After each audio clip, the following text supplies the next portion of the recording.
Hello everyone, it's Marco again, and this month I'm going to be talking about how to make your own high quality original character, also known as an OC, for your Pokemon fanfics using some tips and tricks that I personally enjoy seeing and reading about in fanfics. In this video I'm going to be specifically focusing on the trainers and their Pokemon. There will also be a tiny section included for Pokemon Mystery Dungeon characters. I'm going to start by discussing the Pokemon trainer, who happens to be one of the most important characters in your Pokemon fanfic. It is possible to create a non-trainer character in your story, but since the fanfic is based around Pokemon as a whole, you would expect to read about a Pokemon trainer and their adventures while going on a journey. So back on track about the trainer. The trainer in your story is the main character most of the time. A general story outline to expect would be that he or she, you may choose the gender of the trainer yourself, goes on a journey in order to achieve their goals. These goals may be collecting all of the gym badges and catching all the Pokemon in order to become a Pokemon Master, just like Ash's reasoning for his journey in the original Pokemon anime. But they don't always have to be similar to the TV series. Trainers can have different goals, like becoming a Pokemon coordinator to show the world the beauty of their Pokemon using elegant accessories and stylized competitions. Or they want to travel the world and see all the different parts of it. Another excellent example would be one I'm currently reading, a Pokemon fanfic called Patchwork by Theo the Ghost Kid, which has a plot in which the original character, Theo, goes on a journey to replace the pictures of every Pokemon in the Pokédex with updated versions for the new one. There are many more storylines that I haven't even mentioned yet, so you don't have to limit yourself to the plot revolved around getting all of the gym badges. Another thing you can change about your trainer OC is their age, because they don't always have to be 10 or 11 years old, like in the current series, Pokemon Sun and Moon, along with the games and anime. You can make your trainer a little bit older, like between 14 and 18 years old. However, my advice to you is that you not make your trainer OC too old, because there always should be a feeling of youthfulness around being a Pokemon trainer. If you want more information about Pokemon trainer age specifically, be sure to check out my video about the specific topic. The link can be found in the description.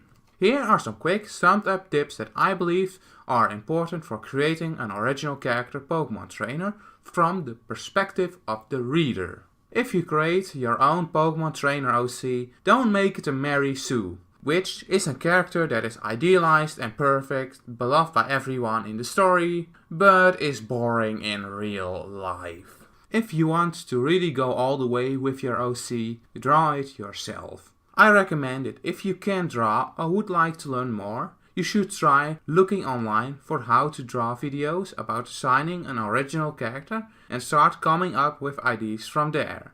If you have the artistic skill already, you may find it helpful to look at official characters or other people's already designed OCs, like I did when I made my own Sonic OC. An important rule with doing this is to make sure that you don't just recolor an official character or someone else's OC, and that you don't use an OC maker. Using these types of designs is just cheating in my book, and it limits your own personal creativity. And finally, if you want to make a group of trainers in your fanfic, remember that all the same rules, tips and tricks apply as well. Now I'm going to begin talk about the other important half of the Pokemon character dynamic, the Pokemon themselves. When creating a fanfic, you have the freedom to choose the pals of your trainer OC that will accompany them throughout their adventures. There are about 807 of them for you to choose for your OC. But remember that the region that you choose to have your story take place in, and basing your story on a Nuzlocke playthrough, can limit your choice for Pokemon. Even though there are limits, if you want to be creative, you can say that the Pokemon that do not naturally appear in the region you choose for the setting got there from another region for some reason. A couple of examples of this could be that they migrated to that region or that they have been smuggled by criminals. Another thing to consider with Pokemon is to give them nicknames, which I highly recommend because it gives the Pokemon an extra layer of personality and it helps to differentiate between the same types of Pokemon. Also, be sure to mention what type of Pokemon your character is sometimes in the story, not only when it's first seen in the story. I have read a Pokemon Mystery Dungeon fanfic where there was a point where there were so many Pokemon with different names that I forgot which name was what kind of Pokemon. This is an example of what can happen in a fanfiction that is not as clear as one that specifies the type of Pokemon every so often. Now I would like to talk about the specifics for if you are creating a Pokemon Mystery Dungeon fanfic. The same rules for names applies, but it is better to give the Pokemon more personality, because unlike the normal anime and games, they don't just act like creatures here. They are intelligent enough to make houses and have a society that isn't based on an animalistic hierarchy.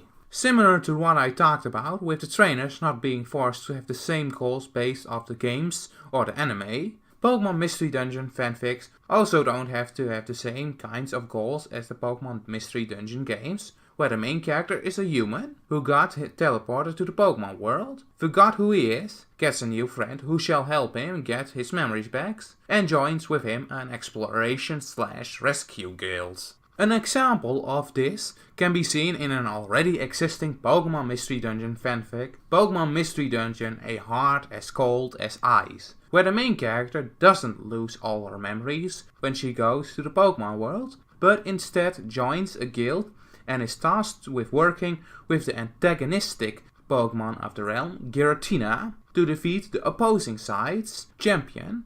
This is a great story to show the plot that is based on the side of the antagonist. But if you want, you can also go with the standard route of Pokemon Mystery Dungeon if you prefer that. And here is just a fast tip for if you plan to write a story about Pokemon.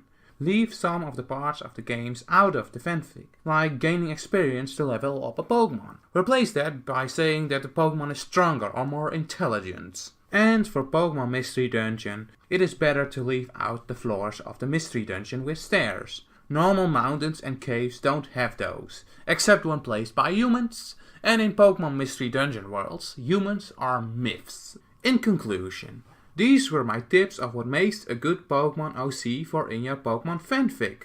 What I have given here throughout this video are just some of my suggestions, and you don't have to follow them. But these are just some of the things that I personally enjoy as the reader. I hope you take some of my tips in consideration when you are writing your own Pokemon fanfic. I hope you enjoyed this video, and if you did, please like and subscribe to my channel and be sure to share this video on social media. Thanks for watching.